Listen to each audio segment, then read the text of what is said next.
I want to punch you in the face. I'm not going to, but I want to. Can you be too young to have lichen sclerosus? No, it happens in kids. Let's talk through it. Lichen sclerosus is a skin condition that can affect the vulva, and it can happen at any age.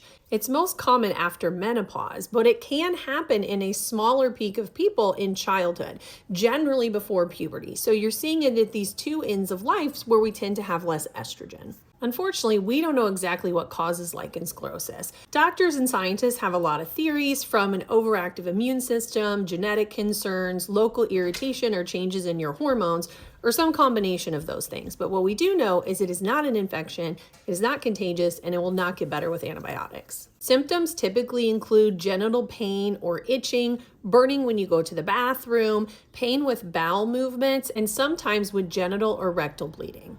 These symptoms tend to flare and get better, and then flare and get better. That, combined with the fact that it can be hard to elicit symptoms from a child, and the fact that this isn't the first thing that a lot of people think of, delayed diagnosis is very common in kids. The diagnosis is made strictly by the appearance of the vulva during an active flare. So generally, the classic appearance is like a figure of 8, whitening or thinning of the skin that goes like around the vulva, gets thinner around the perineum, and then goes around the anus. You can also see little cuts or tears or blood blisters as the skin is thinned and irritated.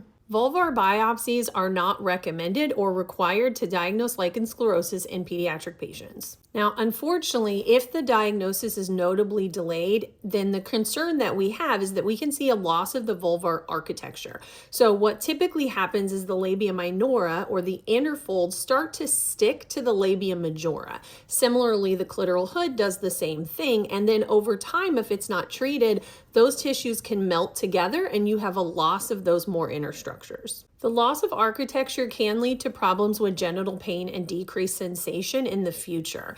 And unfortunately, once the architecture is lost, we generally cannot bring that back. So early diagnosis and continued management are key.